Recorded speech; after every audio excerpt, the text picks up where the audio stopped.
turn now to Broadway and a production there that focuses more on the audience than what's happening on the stage. The goal, to help those with autism enjoy the show. NewsHour correspondent Yvette Feliciano reports.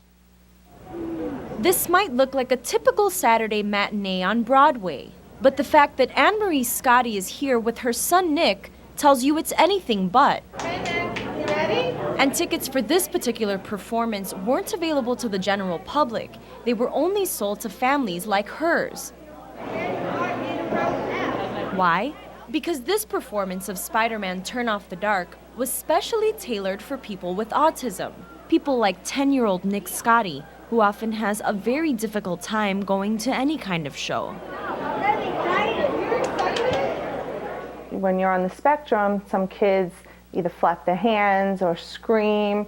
They have impulses. When you go to places, I always feel like I'm on guard. I have to be like, okay, my son has autism. I'm sorry if he does something to, to bother you or upset you, but I want him to be able to enjoy this as well.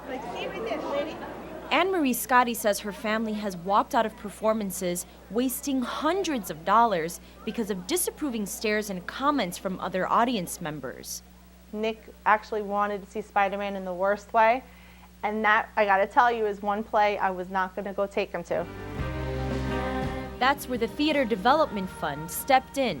This is a way of ensuring a warm, welcoming environment, judgment-free, so that families can come and relax and have a good time and not worry about how the person on the spectrum is going to behave or what other people might think. Lisa Carling is director of accessibility programs at the Theater Development Fund. The nonprofit organization coordinates autism-friendly performances on Broadway like these 4 times a year. TDF's mission is to make live theater more accessible to diverse audiences. So we hope to raise awareness about autism and help people become more accepting and more inclusive. Here are some of the things you'll see at an autism-friendly show that you wouldn't see on Broadway otherwise. Ushers have about 30 extra helpers on hand. They hand out colorful stress relievers and koosh balls called manipulatives to help autistic audience members relax before and during the performance. Producers and actors work with autism specialists to make the autism-friendly shows as close to the regular shows as possible. But this audience is especially sensitive to jarring lights and sounds. So audio levels are reduced by about 20% and strobe lights are completely eliminated. Yet organizers say it's what's happening offstage that truly makes this Broadway performance unique. We have children and adults with autism at this show, so if they need a break, they have a space that they can come to. The usually empty lobbies are transformed into activity spaces with beanbags and toys for families who need a break from the sensory overload. And if anyone needs a bigger break, some sections are designated to be completely silent. I've been working with kids with autism for 10 years, and I've never seen so many of them openly able to enjoy something that we really take for granted on a daily basis. What's in the middle?